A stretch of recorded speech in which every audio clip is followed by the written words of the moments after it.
This Mass Effect review is a cut-out segment from our full podcast, the Two Penny Gamescast, that you can find at youtube.com/2pennygamescast or mainstream podcast service of your choice for audio versions.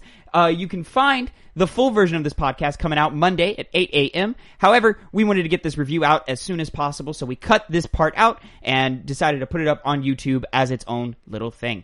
If you enjoy it, please come through, listen to the full thing, subscribe, like, all that good stuff. But until then, let's get into the review. Connor, we've been playing Mass Effect Legendary Edition, haven't we? We have. You more than me. Me more than you. So, let me go ahead and start with where I am at. I beat Mass Effect 1, platinumed it, took about somewhere between 18 to 20 hours. I forget what my actual game clock read as, but it's also like 45 minutes off because I left it running for a little bit. So 19-ish hours to platinum and beat, and I'm about an hour and a half into Mass Effect 2. Connor, where are you at? How much have you played? What have you been playing? I've been playing on PS5, but obviously there's not a PS5 version of the game, so it's, being boosted up 60 FPS to, I forget, 4K or something, but I don't think my TV is... No, my TV is 4K. TV's definitely 4K. Yeah. I don't actually think did they do that for 4K? I thought that was only something that PS5 games had.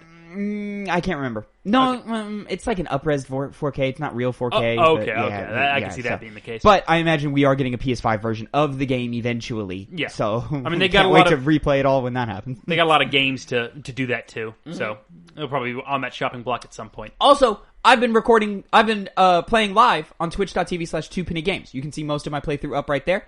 And it's real fun, real exciting. Connor, how much have you played so far? I'm not going to bother trying to hide anything because it's a game that came out back in 2007. Yeah. But I got to I have all my party members, so I got Liara. Okay. And as far as other main missions that I was doing... You are, 4-ish hours in? 4 or 5? No, maybe? more like 10, because I did a lot of side quests. Are you serious? I did a lot of side quests. Because I had done the main game before. Yes. So I missed out on a lot of the side quest stuff back when I played it, somewhere in like 2010. I'll say now, I want to keep this relatively spoiler-free for people who haven't played Mass Effect before, because there's a lot of newcomers, especially for the first game. There's a lot of people who are fans of Mass Effect, but never played the first Mass Effect. Which is weird to me. It's very weird to me too, but I understand why. There was a lot of stipulations that came with this first Mass Effect game. Yeah.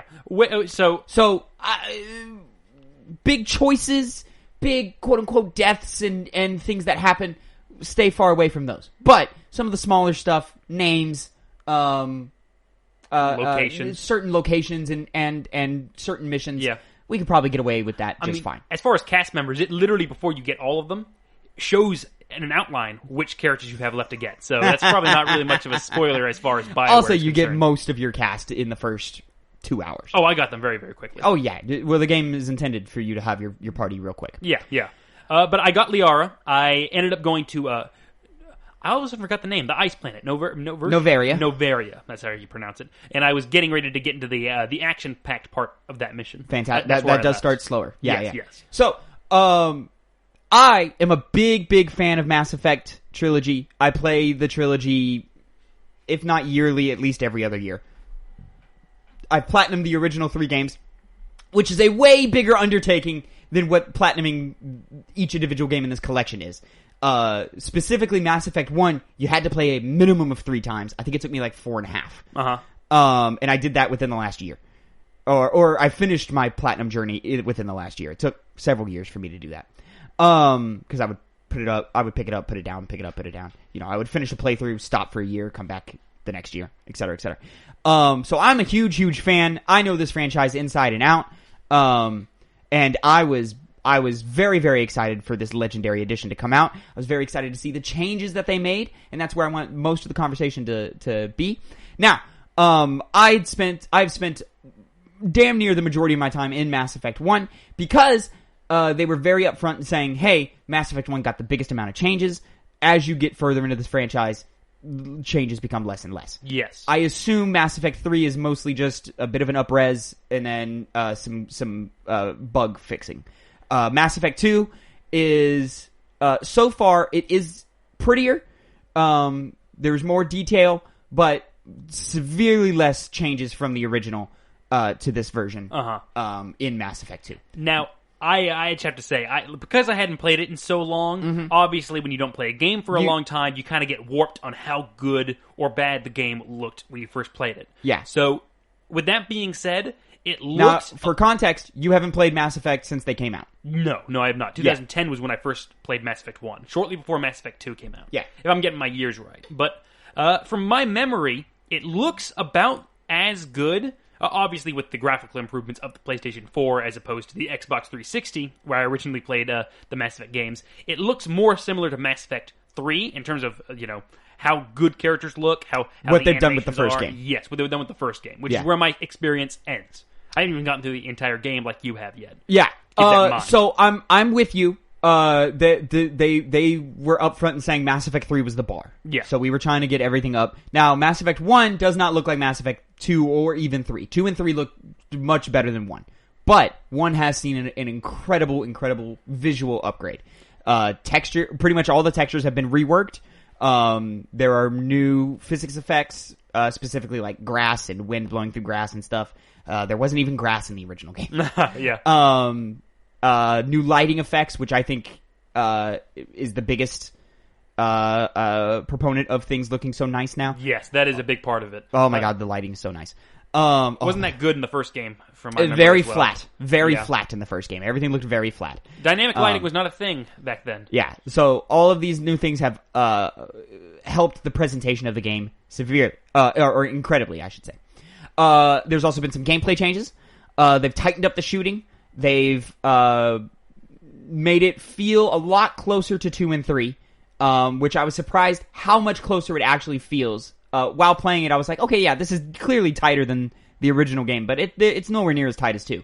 Now that I'm playing 2, I'm like, oh, it's actually closer than I thought. There's still, a large step difference. Yeah, I mean, there's a whole cover system. There's more of a focus on cover systems in 2, from my memory, than 1. There is. Absolutely there is. But yeah, it's now the games are closer together mechanically than they've ever been before. The Mako got a huge makeover, if you will, which they've improved the driving mechanics. It feels like they've mostly just increased the gravity on the Mako to make it less bouncy. It's still got some tumbliness to it. It's still not perfect, but it's a lot better. They've also changed camera positioning both on Shepard and in the Mako. They tweaked the Mako's gun a lot. They did. It was a way easier to get shots off in this one. In this one, I remember absolutely. there were certain parts I struggled with that, which was the worst. I never hated the Mako. Some people hated the Mako. Or I'm a disliked Mako it. apologist. Yeah, I like I am the as Mako. well.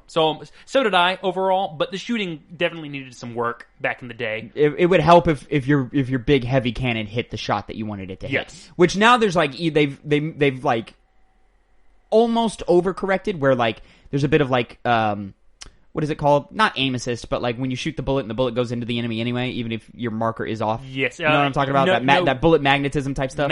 Bullet mapping, I guess. Magnetism. That's not mapping. Mapping doesn't make any sense, Connor. Once you fire the gun, the bullet is on its trajectory. It's not going to change even if you move your gun more. No, but it moves. I've been off target and it's still hit.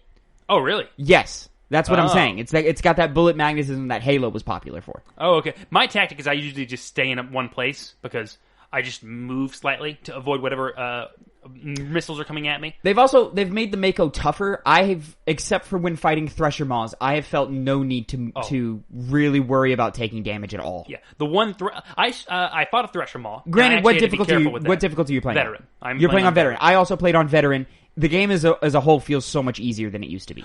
Maybe that's because I played a lot of hardcore and I played a lot of legendary. That's probably what it is. Maybe, but the game feels easier. I played it on normal, and I thought to myself, "This is way too fucking easy. I can't do this." So I switched over to Veteran. Yeah, that's not difficult. It's just harder. Veteran it's nice. Is not difficult. I died maybe 6 times. Yeah. Well, I remember in the original Mass Effect, I died a lot. In this one, I've died once. So it's really not that difficult. Leads into another thing. They've really revamped the quick save and checkpointing. Oh, way better. It's so much better. There was only 2 times where I caught a bad checkpoint and had to replay something. Which and it wasn't even that much. It was just drive to the destination. Oh, okay. Is the most I had to do. Mine was very annoying, so still make sure you save if you end up playing this, because it'll save you some trouble at some point. It would help you if you did, but in the original game, you had to save, like, you might as well should be saving after every firefight, because the checkpointing was so terrible that, like, you just had to. Mm-hmm. And if you knew a boss fight was coming, you had to save right before that boss fight, because you knew your ass was getting launched back 20 minutes. Yeah. I remember in the original Mass Effect, I had, nearly an hour having to replay some of those bad checkpoints because I forgot to save. So it's much, much, much, much better here. All of that is great.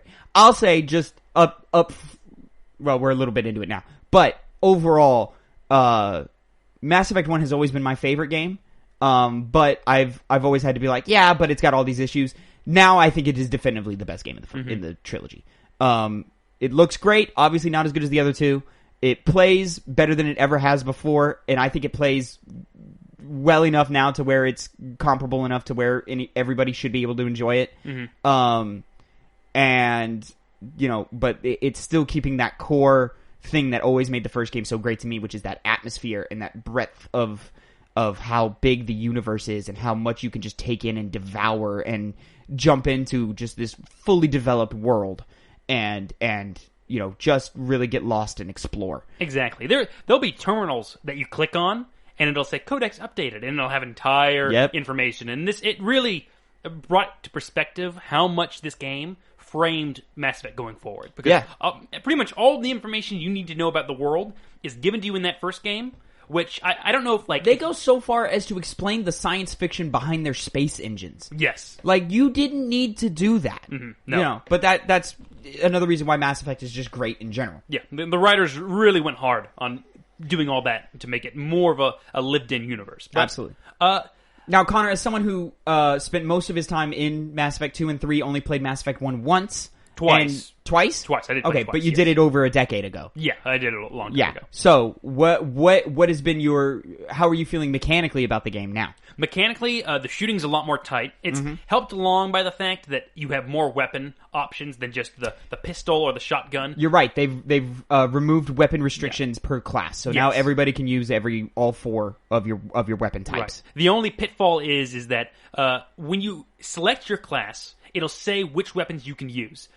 I had to actually ask you. It was like, you can use them all, right? Yes. I forgot they actually said that in another news release. What they mean by that is they can specialize in a weapon. Yes. So every class can specialize in the pistol, which means in your upgrade list of trees, which I wish they had updated the UI, because it's still the same UI and it's still kind of clunky and they've done some things to make it better, like you can mark items as trash and then deconstruct all trash at the same time. That's really helpful. That does save a lot of time. Yeah. Though, quick note, cycling through all of your inventory takes a while. When I'm trying to dismantle a bunch of ammo types, I'm like, okay, going, because it's going by single bit by bit. Yep. So I do wish that, but in your upgrade tree, it gives you a weapon pistol, and you can increase the damage and the accuracy of the pistol little by little as you get your upgrade points. Yeah. Now, classes that have specializations in other weapons. I believe the engineer has a shotgun. No, he doesn't. I think they have a sniper and a pistol. No, that's the infiltrator. Infiltrator, yeah. Who is it? Is it the Vanguard? I don't remember. Vanguard uses pistols and shotguns. Pistols and shotguns. So there you go. I could have sworn the engineer uses shotguns too. But anyways, and then the soldier uses all types. So the soldier can upgrade assault rifles, sniper rifles, shotguns, pistols, all of it, and get them all super boosted, heavy powered, and all of this. But whereas before, if you tried to use a weapon outside of your specialization, it was practically unusable. Reticle would increase to the entire size of the screen. You wouldn't be able to aim down sights with a sniper rifle. Shit was trash. And you basically just were forced to use the pistol 100% of the time. Which was very limiting to have all these different guns and then just not be able to use... Yeah, because you carried all four of them on you. Granted, you just never gave yourself better versions of those guns, because what would be the point, because you can't use them. Yeah. But with enemies because these guns work off of an overheat system as opposed to a thermal clip system like the later games do, and with enemies who have the ability to overheat your weapons almost instantly, it becomes a matter of, shit, my gun's overheated, fuck, now I have to sit back and wait. Yeah, and or now use whatever other gun you have, which might not be good for that situation. Well, in the original version, you couldn't do that. because you just wouldn't hit your shot. Like, you just couldn't hit your shot. And, you know, your ship wouldn't be powerful enough because you were giving all the weapons to your squad mates. Whereas in this version, now I can have a really good assault rifle equipped as a biotic, which is like a mage class for those who never played Mass Effect. I can have an assault rifle equipped and still use it effectively. And even by the end of the game, like I was using the assault rifle close to the end of the game. Yeah. It's consistently good because you can use it with whatever class. It works. Granted, I was still using the pistol mostly because I was able to upgrade it and have it be super powerful, so I was knocking dudes out 4 or 5 shots with the pistol, whereas the assault rifle would take a little more work to get it done. Mm-hmm. They've also improved hit detection and applied bonus damage to headshots for enemies where headshots matter. Love that. It's very nice.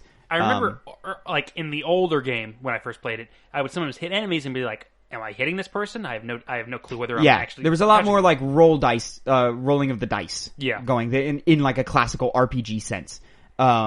Which makes sense, considering they made this game right off of making Knights of the Old Republic, which is a much more classic RPG game, that we really don't even see those types of RPGs anymore. Uh-huh. So the original Mass Effect still had elements of that, but was like caught in between trying to be an action game and an RPG. By the time Mass Effect 2 comes around, they pretty much lean into the action game more than the RPG side. So it's nice to see that they've reduced the amount of RDM or dice rolls in weapons. You know, when you go to shoot, you're going to hit your shot if you've got the aim. Yeah, mostly. Which, sorry, just to backpack off that, the biggest issue in terms of gameplay, despite all it feeling tight, the guns working really well, a lot of the tech and biotic abilities, I'll have moments where if you're not directly pointing on, like, it'll highlight if there's an enemy you're selecting to use a certain ability on, but if you're not on them, pinpoint, when you select that ability, it's just going to completely miss and hit a wall or something like that. Which I had many moments where I was in cover, and because the camera is lower, because I was crouched in cover, I would tell Rex or Garrus or someone to use an ability, and it would just hit the piece of cover that I was on because the game got confused. 2007. Yeah, right. Fixed it later in Mass Effect 2 and 3 from my knowledge. Definitely in 3 it's fine. 2, I don't recall it ever being an issue, but, you know, it's mostly an issue in the first one. But the first one, the abilities matter a lot more. They do, yeah. Because, I mean, sometimes all characters had were abilities when all they had was the pistol. You had to rely on that a lot more. If you were a biotic, you needed those abilities to work, or else you would be in trouble. Yeah. There was also a lot less moments for me. They also made the Krogan so much weaker in this game. Like, Krogan used to be tough as fucking hell. I know. In the original game. Like they were trouble. In this one, much less so. Granted, you still don't want, like, to ignore them. Like, they're still the main threat when they show up, but they're not nearly as dangerous as they used to be. No. Even Geth Juggernauts, those big guys were really tough. I just you're thinking of Devastators. You're not far enough to get the red guys. The big red guys? Oh. I haven't gotten that far. Wait till you find a Geth Prime. Oh, okay. Yeah. Mm-hmm. Which, Geth Primes don't show up until much later in the game. In fact, because I didn't do every side mission. I know there's a side mission, like, where you have to, like, go to, like, 3 different planets in 3 different systems and fight, like, waves of Geth. I skipped that mission because I already had the trophy. Yeah. For completing most of the game. But yeah, so like Geth Prime, especially in the last mission, they will kick your teeth in. You made me just remember those guys. I remember they're very, very big. They're big. Yeah, they're big. Anyways, so yeah, Mass Effect 1 plays better than it ever has, feels better than it ever has, looks better than it ever has. Fucking love it. Have you done did you do the DLC asteroid mission? Yeah, I did. As someone who didn't play it originally, what'd you think of it? Well, you see, going into another criticism I have. Oh, okay. So, I know going into Mass Effect 2, the RPG elements are going to be cast more to the wayside than they are, compared to how prominent they are in Mass Effect 1. Yes. That's overall disappointing. Sure. One thing Mass Effect 2 does good, though, is the actions that you can take, whether they're Renegade actions or Paragon actions, good or bad actions, that go beyond dialogue options and actually have you doing things. So, leading into that, the RPG elements are very, very strong in this game. Mm-hmm. You can define your character a lot more based on your dialogue options. Mm-hmm. it works kind of how games have worked for a while now. Where you The have flexibility good of and bad. Shepard's character is at an all-time high in this first one. Yes. The one disappointing thing is the side quests. I remember why I didn't do them as much, and it's just they're kind of more boring. They're not really interesting. They're very cookie cutter. Of It's a lot of lose this. Find my. It's a lot sister of go or to something like cookie that. cutter base, shoot everybody, and then report back. Yes, even ones that take place on somewhere like the Citadel. It said, "Hey, go to CSEC to talk to this person," and the quest was somewhere like in the bar area of the Citadel. I went to CSEC. I talked to a person for like 40 seconds, and it said, "Okay, go back to the bar." I'm like, "Well, that's all? You maybe go all the way over here, and now I got to go back just to talk to somebody on something that's not really interesting to begin with." Okay. So that added to the repetition of things. So I brought that up with the DLC because it just felt like another side quest. Better than a lot of the other side quests that I played. Sure. But if I had bought that DLC back in the day, I would have felt a little bit miffed at the time. Now, I do know that the Batarian introduction. Well, I don't think it was like a $20. Like I think it was max $20. Like it was probably like 10 or 15. But 11-year-old me or 12-year-old me or however old I was probably wouldn't have. Fuck that kid. Yeah, but I would have been like $20. Why can go to McDonald's like 3 times with that money? Let me find what it actually was. Either way, it was not the best. It wasn't bad. I never sat through that mission and was like, man, this just sucks. But it's definitely like the best best version of a side quest in Mass Effect. Yes, absolutely. One. Especially after doing a AI side mission that I remembered why I hated it. Because I remember getting it and I was like, I don't think I liked this mission. And then when I fought like boring drones to fight through these repetitive going to the are base you talking on the moon? Yeah. Dude, fucking hate that. Wait. No, I mean like wait and keep playing. That's going to turn into something. Okay, so that's the thing I should specify. No spoilers, that's going to turn into something. That's the thing I should specify, because I know the DLC has payoffs in later games. Mm-hmm. So this is solely... The DLC has a very small payoff, and it's only if you make one decision. Oh, okay. But despite that fact, it at least does something... My criticisms lie mainly in gameplay, with it just being repetitive. Sure, but these are all the same criticisms that everybody's had about Mass Effect 1 for 15 years. It's just those things didn't really change in this new remastered version. I never felt No, you're looking at... This is the best Mass Effect 1 can ever be without getting a full remake. Right. But that's really the end of it. Just it was okay. It was fine. That mission was okay and fine. How are you feeling about your experience as a whole so far? Overall, because those RPG elements are so prominent, and I do miss them going away in later games, I'm really enjoying those because I like defining my character in broader, in more complex ways rather than just Paragon options and Renegade options, which I know is going to become more of the thing that you have to decide between in later games, if I'm correct. This one you can there's some flexibility. You can, I could be a little Paragon with this character, but more Renegade with this character, whereas in 2 and 3 gets a little tougher. Yeah.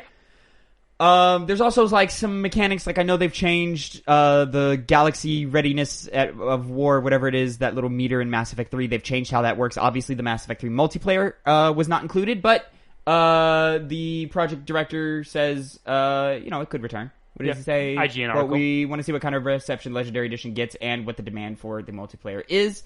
If I were to guess, we're getting it. Because it's also selling quite well. Yes. Highest concurrence for the entire franchise. But, I mean, that makes sense. Like, what are your highest concurrence going to be? For Mass Effect 3 at its peak? Yeah. Like, we're now talking nearly 10 years after after Mass Effect 3 came out. Yeah. Hype is at an all-time high for Mass Effect. There's hype for Mass Effect. There's more players in general. Many of those might not have played any Mass Effect game, so obviously they want to jump in on it. Exactly. It's on more systems than it was before. More systems. With the inclusion of next-gen and current-gen systems plus PC. Like, the first Mass Effect didn't even launch on PlayStation. So No, it did not. That leads into why... there's a lot of people online saying, hey, I can't wait to play it. I've never played Mass Effect 1. Yeah, and that's really good because BioWare really needed this with their past recent failures. And this is a great step in the right direction for BioWare, especially after Anthem flopping, Mass Effect Andromeda not, giving us what we need. And they've got another Mass Effect coming, so I'm hoping that this is a good sign of things to come. Sounds like a hype generation for the next Mass Effect games. People are going to be more excited for that. Yeah, but just the fact that I have this on a modern console, is enough for me. Yeah. Where, So BioWare could have imploded, but at least you got Mass Effect. I've got my Mass Effect fix right here, baby. I want to talk about trophies real quick, just because I'm that guy and I'm that nerd. You'll appeal to that that very specific community of, oh boy, you get to talk about the trophies now. I wonder how hard it is. Well, actually, the trophy list is fantastic, and I recommend everybody go and platinum these games because they're that good and they're that worth it, and it's that easy this time around. I think I said it before. Mass Effect 1 required a minimum of 3. I did it in 4.5 or whatever. Playthroughs to beat the game. A lot of the things that led into that is you had to complete a majority of the game with every squad mate. So there were 6 squad mates, automatically requires 3 playthroughs.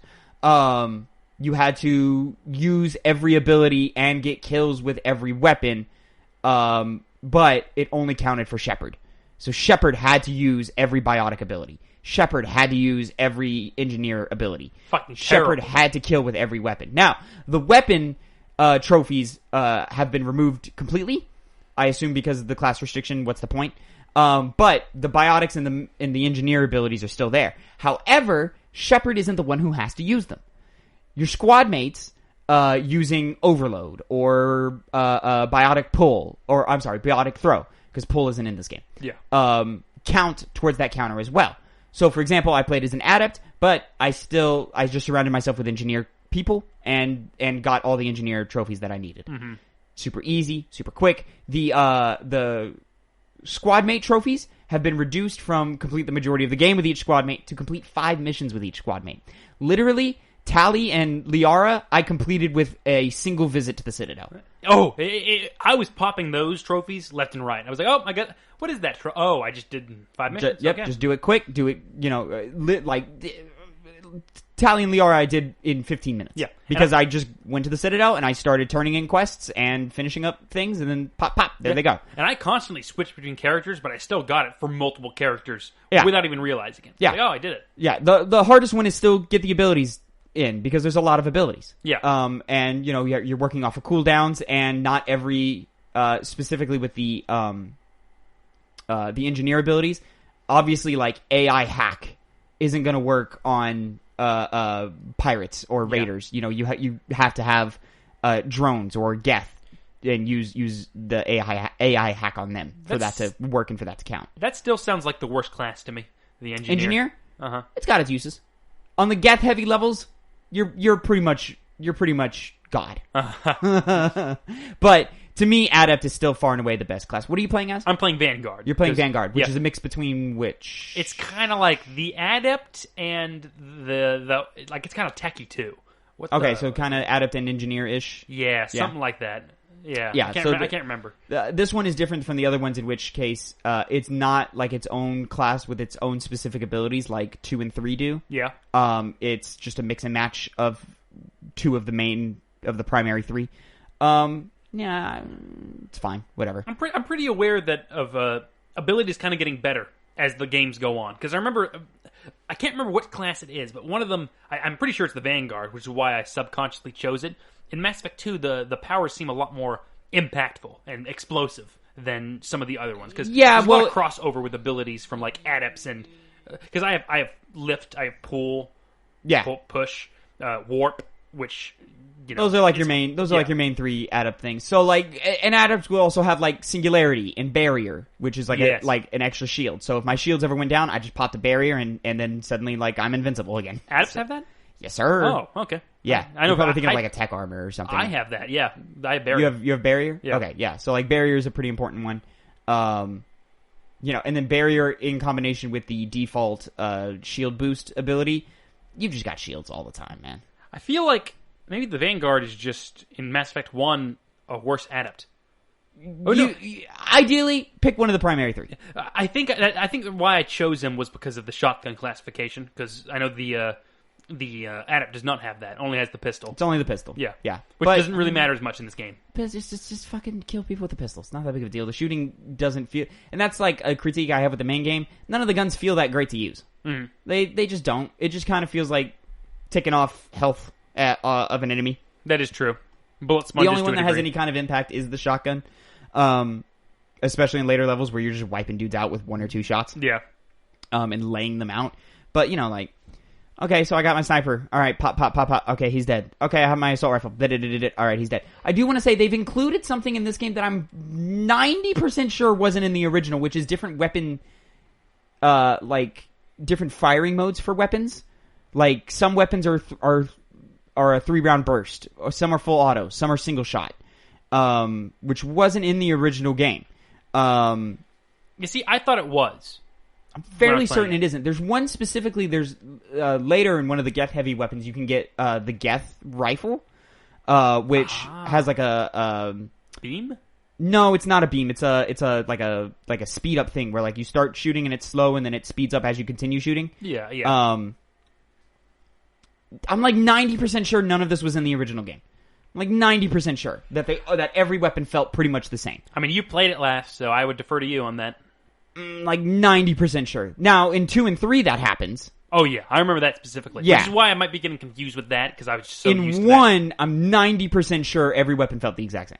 Like, some might shoot faster, but they all, like, if you held down the trigger, they all shot until you overheated your gun. There were, like, 2 skins as well for each weapon, which, you know, almost... Yeah, there was the default form and then, like, an alternate form, and then, like, just different paint jobs on all of those. But this one, like, there are different... Like, you can see it. Like, there's different weapon types of, like, examples that you would see later in the series that are now in this one. Yes. I remember that, such as the one gun that I'm using right now is a single-fire weapon for my assault rifle. I know that specific look of the gun becomes, like, a burst weapon. Okay, yeah, I know the one you're talking about. So that form of the gun was in the original game, but it was just an aesthetic thing. It still functioned like the Lancer. Right. I remember the form was the same. I didn't know about the firing modes. So, anyways, that is, I think... Oh, there was something else I wanted to say. Oh, that's it. I want to speak on the graphical improvements again, just real quick. It's very, very clear the main missions and the main central hub areas are the ones that got the most work. All of the Uncharted worlds look better, but they're still clearly just fuck it, man, just throw up some mountains, throw down a texture. Very boring to look at. Very boring to look at. So, which, I mean... if you're trying to remake 3 games, the last thing you're going to be thinking about is remaster, doing all these different things for stuff you really don't care about at the end of the day. Sure, and to be fair, some of the Uncharted worlds look better than others. There are some that have grass or have wildlife that was or wasn't there before. Obviously, the grass wasn't there, but some planets have wildlife. But it feels like more have wildlife now. Maybe I'm tripping. Yeah, but when you go to Pharos. That's a thing. Like the way the light shines through the wreckage of the city, it's like fuck, man. This looks great. Yeah. The Normandy looks very, very crisp and clean. The Normandy looks great. The Citadel looks great. I want to shout out the final mission and the final the climax of the game looks phenomenal, especially because of the rising stakes and things that are going on in the narrative. In the original game, there was a lot of cutting to different scenes. So, you would cut to the Citadel, and then you would cut to a ship, and then you would cut to the Normandy, and then you would cut back to the Citadel. And then you would cut to a different part of the Citadel. On the old hardware, because of all these different cuts, and it requires so much loading of the environment, often these cutscenes would play, and none of the textures had loaded yet. So everything was really fucking blurry. In this version, that's not a problem. Everything is cutting in real quick. I had almost no texture pop in. Except for when I first entered an Uncharted world or something. But in terms of cutscenes or when I'm just in the original game, if I just opened a door, there was a solid enough chance that the door would open and then none of the textures would be loaded. Yeah, and it would just be a blurry mess, and then they would pop that. in. Almost none of that in this version. Still kind of there sometimes, but almost none. You playing on PS5 and me playing on PS4, it's also the same way. I don't really see much texture popping. Let me know how, when you get to the end of the game, let me know how the cutting to different scenes works. Because in the original game, it was a mess. And now, it looks beautiful. I remember it being bad back when I played it on the Xbox 360. Oh, it was a mess. Yeah. But now it looks great, and it adds so much weight to that final few moments that weren't there before. Mm-hmm. Yeah. There's a couple moments that I'll talk to you about off mic that I thought were amazing. Some important thing to note, by the way, because it was the most annoying thing playing Mass Effect 1, the load times, gone. Like, practically gone. Load times are still obviously there, and but they're cut. It's more in the way than some other games I play. Yeah. But they've cut it down a lot. So the original Mass Effect, specifically on the Citadel, tried to hide their loading screens as much as possible with elevators, and you would be on these elevators for upwards of a minute. Mm-hmm, yeah. In this version, and then they tried to, like, help with that by having dialogue between characters play. But that dialogue would only be for 30 seconds. So you're still sitting there for 30 seconds, like, just kind of checking your watch, being like, what the fuck is going on? Or, like, a newscast would play of events that are happening in the world. Now, and before, you would get on the elevator, doors would shut, elevator would start moving, there would be another beat or two, and then the dialogue would play. And then the dialogue would end, and then you'd still be on the elevator for 30 seconds. Now, you get on the elevator, door shut, dialogue starts, elevator starts moving. And sometimes the loading screen is done, or the loading is done before the dialogue is now. So, you have a quick little, like, press X to skip. And then it'll cut the dialogue off, doors will open, and you're there. Maybe 15 seconds. Yeah. That's what I was going to say. 15, 20 seconds. Dramatic reduction. And then the real, like, actual, like, okay, this is just a loading screen. Maybe 10 seconds. Not even. Like, you're just looking at it, like, real quick, and then you're in, you're out. So much so that, like, it's almost distracting now because a loading screen will interrupt music sometimes. Where I don't know if it did that before or not. I can't recall. But it'd be like, oh, music stopped. And then, like, 5 seconds later, we're back into the game, and then the music starts again. And I'm like, oh, that's interesting. I don't remember that in the original, but it's very possible that it was still that way. But, like, with a 45-second to a minute-long loading screen, when the music cut back in, it obviously didn't, like, mean anything. Yeah. Whereas here, I also feel like they've added more musical cues, because there are moments that happen where, like, a music sting will play, and I don't remember a music sting playing in those moments. I could be wrong, but I'm pretty sure that they've added more musical cues. But yeah, overall, I'm super happy with this product. Playing Mass Effect 2. They've also tweaked the shooting in Mass Effect 2 just a little bit. They've just tweaked it. Yeah. Made it feel a little more modern. Just a little bit. Just a touch. I like the new crosshairs that they've added to all three games where, like, it's just a white crosshair for a body shot, red crosshair for a headshot. The in-game UI for the first game has been totally reworked and revamped. Works pretty well. It matches that same scheme that 2 and 3 had, but they're not. Each game has their own, like, little small differences in UI. I do wish they had unified the UI across all three games, but fine, whatever. There's even a cute little animation when you pull your gun up of, like, the gun in the, like, little, like, icon in the first game, at least, not in the second and third. Of the gun, like, because, like, the gun's all, like, compact so that they're easier to carry around. But when you, like, pull them out, they decompact, and there's a little animation for each gun decompacting in the, like, little, like, UI icon of it. Oh, okay. It's very cute. I like it. I wish it was in all the other games, because in all the other games it's just a little picture of the gun. Yeah. Anything else you have to say about Mass Effect here, Connor? Not really. I'm waiting to get more into 1 and finishing that to move on to 2. So I still got some time to play. I'll say, Connor, just go ahead, go for that platinum, buddy. I won't. It's real easy. It's just complete most of the game. You don't even have to do that much. Oh, like, I know. I think they've lowered the standard of what most of the game means. Yeah, I just don't want to go through the abilities and be like, oh, you use this one, and then you use that. Not even that hard. Just make sure you do it. Hard. Just do it once per firefight. You're fine. No, it's not hard. But and often, if you're playing the game right and using everything to your advantage anyway, you're gonna pop most of those trophies anyway. Yeah, fair enough. Especially if you have a well balanced team. Just never have Ashley. Just never have Ashley, and you'll probably get it. Why do you need Ashley when you have Rex?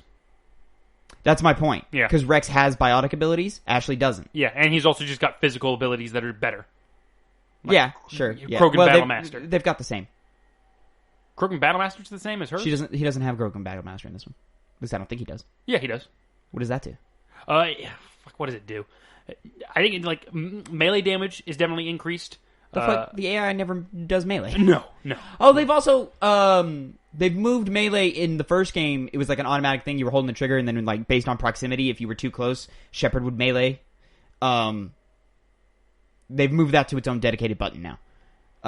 Yeah, I noticed that. And it's the same button that they use in 2 and 3, which is like the circle button. Weird placement. I've always felt it was a weird placement for it, but whatever. It's fine. It works. I do wish there was more options to customize controls. There's almost none. No. The most you can do is just switch what the bumpers and the triggers do. Do 2 do the same, act the same way, or do you have more control there? I do not recall. I haven't looked. I imagine it does, or it just gives me even less options. I'm also hearing that's a big criticism of the PC port. Almost no options on the PC. That would suck there. Yeah, where like you would expect like full breadth of options, like none of that. I imagine you can still mess with your key bindings. I imagine, but I don't know. But I know there's like a lot of like graphical things that PC users are used to doing that you can't do in this, which is unfortunate.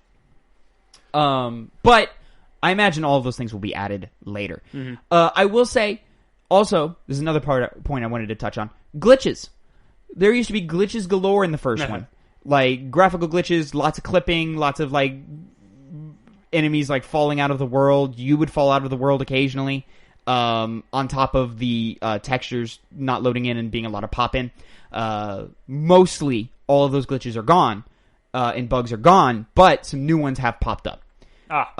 Specifically, and I would get this occasionally in the first one, but I'm getting it way more often in this one, where Shepard gets stuck, and you can turn the camera, but you can't turn Shepard.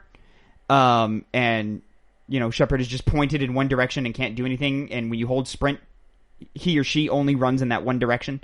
Doesn't matter where you're pointing the camera. And then I've also had an issue where, leaving the Mako, any of my action buttons, like, don't work. So I'll pull my gun out, and then I can't shoot my gun. Or I'll run up to, something I can interact with, and I can't interact with it. I can't get back into the Mako. I'm just stuck there. Only way I've been able to figure out how to fix that is to save the game immediately and reload it. And then as soon as you reload, everything is fine. Now, because the load times are down so much, it's not super annoying, but it's happening more often than I would like it to happen. I want to say in my playthrough of like 20 hours, one of those things would happen every hour and a half. Oh, okay. I've only experienced small things such as enemies clipping through walls and being able to shoot them, or getting out of the Mako and then getting back in, and the aiming reticle just being not there, even when I zoom in. I had that issue one time. Yeah, I have that all the time. Yeah, I had that issue one time. But mostly it's Shepard's orientation gets stuck, which is game breaking. Or my interact buttons stop working, which is game breaking. Haven't had that happen to me yet. Yeah, it happens to me every hour and a half. One of those two things happens. Maybe 2 hours. Every 2 hours. Something like that happens. As far as like clipping and stuff, the only clipping I saw was when, and this is just how the game works, on a base engine level. About halfway through the game, I maxed out my throw ability, my biotic throw, and if that biotic throw killed that enemy and launched them into the wall, the head would get stuck in the wall and he'd be like hanging out of the wall like a dart. Well, that's funny. And that's funny. Yeah. That I just kind of, leave that in. Leave that in. Don't fix that. But the game-breaking ones fix those. But, I imagine those problems will be gone within the next month. So, you're still looking at the best way to play these games, the easiest way to play these games, and these games being at their highest quality so far. I hope the bug fixing continues through 2. 2 had some graphical clipping issues as well. I remember Miranda's neck. She's got like a little neck bracer thing. Her neck always clips through it in both 2 and 3. Always. Always. Her neck clips through that. So I hope that's fixed. I remember 3 having a lot of issues with eyes, like eyelid clipping and, eyeball orientation being in the wrong place. I hope that's fixed. I obviously haven't touched 3, but the majority of the conversation was going to be dominated by 1 anyway. So, there we are. Connor, you have anything to add about Mass Effect? Not really. We kind of covered all the bases. Do you think this is worth its $60 price tag? Definitely worth the $60. I mean, it's 3 games in 1. I agree as well. I think whether you're a new player or an old one, that absolutely worth its $60 price tag. There's definite value to be found in there for pretty much anybody from the game. Absolutely. I mean, I play these games all the time, and I'm loving it. I've actually been going crazy playing it because I've been playing it on Twitch. I started a playthrough with my mom where she's making all the dialogue choices, and I'm just driving her through the action points because she's not a gamer. She's a renegade, by the way. Of course she would be. Oh my god, dude, she's telling everybody to fuck off. She's like, it's like, can you help me find my brother? No, I don't want to. Hey, we don't have to end this in bloodshed. We can be peaceful. No, fuck you. I'm killing you. I'm like, Jesus Christ, Mama, calm down. It's a game for everybody. I mean, if you like action, if you like RPGs, you'll find something here to keep you occupied. And also, it's one of the best crafted science fiction worlds of all time. You know, I mean, it definitely surpasses Star Wars, like in terms of level of quality in the crafting of the world. It's probably better than Star Trek. Really? I don't know. Maybe. Star Trek is the only one that's like on par where like. Does Mass Effect have a language? Yeah, dude. It's got multiple languages. Written completely? I have no idea. Maybe. Oh no, people don't speak it. Yeah, those fucking Trekkies, man, they can speak it. They can speak it. They can speak But Mass Effect also doesn't bother with having people speak different languages because everybody's got a translator in their head or whatever. Yeah. Anyways, that's some nerd shit. Anyways, Mass Effect Legendary Edition, absolutely worth your purchase. Great for returning players, great for new players, great if you were like a lot of the people I've seen online where you played 2 and 3, loved it, but never played 1. All the DLC is included with the exception of any multiplayer stuff and Pinnacle Station in the first game, which from all I've heard, you're not missing much with Pinnacle Station. And it's all in there. All the cosmetic things for your crew and for Shepard, it's all there. The character customizer, the character creator, rather, has been unified with all 3 games, given more options than it had at launch. I know you have an issue with the character creator, I guess. Yeah, I just don't like how some of the characters turn out when you're creating them. Yeah. I also saw other people complaining online about them having problems with the character customization and being limited as well at the end of the day. It's old. Yeah. It's old. But an old element of the game that wasn't really addressed in this new remake. No, but you know, it was remastered. It was slightly improved. There's more skin tones. There's more hairstyles. I think there's more hair colors as well. I don't remember some of the more vibrant colors being in there, but they might have been. So you know, all that's cool. Story is still phenomenal. Dialogue is still great. Characters are still, I love them just as much as I used to. You know, all of it's there. Absolutely worth the purchase. Absolutely worth your time. And especially with just how much game is in each individual game. Like, you're looking at, if you want to complete and do everything, you're looking at 30 plus hours with each game. So, but if you're like just golden pathing it, you're still going to take 15 at least. Especially as the series goes on and the stories get longer. Like, great game. Yeah, it's one of those, especially in the later games, you feel compelled to do the side stuff. So you'll probably end up doing a lot of that. 100%. So much so that in Mass Effect 2, the side missions are main missions. Like, yeah, oh yeah. They if you don't do those side missions, you're actively hurting yourself. Yes, you are. Anyways. Do the side missions in Mass Effect 2. Just do the side missions, man. They're mostly pretty good. One, you know, pretty cookie cutter. But there's still some fun little side stories in there. There's a nice little story about a crime syndicate. A lady hires you to take out some crime lords. You can go take out those crime lords. It's very good. It's a very good story. I like that story. I like that story a lot. There's some in the first one, and it's the only one in the trilogy that does this. In the first one, there are side missions that only show up dependent on the backstory you choose for Shepard. Yep, I did mine for Mass Effect 1. What is your Earthborn. I did Earthborn. You're an Earthborn. It's the military career one that matters more. Yeah, is it the end of all the quests? Oh, you know what? The Earthborn. No, not the Earthborn. The what is it? Spacer, not Colonist? Spacer. Colonist. The Colonist has one. That seemed pretty quick when I did in the original game. No, I'm saying the Colonist has a side mission dedicated to that backstory alone. Soul Survivor has one, but that's like where Shepard grew up. And then there's the Shepard military career option. Yeah. Soul Survivor has one. Oh, you know what? I'm wrong. There's one for where Shepard grows up and where Shepard got their military thing. So you get 2 backstory dependent missions based on what you choose for those stories. That's always fun. That's cute. Mm-hmm. You know. Worst thing I can say about 1 is just the limited romance options. It's the worst thing I can say about it. There you go. Mass Effect Legendary Edition. If you're listening to the Breakout episode, hype. Have you ever played? I'm showing my buddy Phil Mass Effect 1 for the first time. Come watch us play at twitch.tv/2pennygames. I've been playing Mass Effect 1, and I will continue playing Mass Effect Legendary Edition with Mass Effect 2 and 3 on twitch.tv/2pennygames for the rest of this week, and, whenever I feel the need. I also play all the other games that come out. I've been playing Returnal, Resident Evil Village on there. Come check us out. Have a good time. Connor, are you joining us with Hype this week? It seems like I probably will. You probably will? Yeah. Get those first few hours in with Phil? Yeah, see how he likes it. That'll be a good time. See his character customization. See what Yeah. I'm excited about it. Until then, thank you for listening to the review. Make sure to check out the Two Penny Gamescast, which this breakout piece is a part of. And you can find that at youtube.com/2pennygamescast. Same channel you found here. We're also on podcast services. Anyways, thank you for listening. We'll be back with more reviews as poppin' games come out.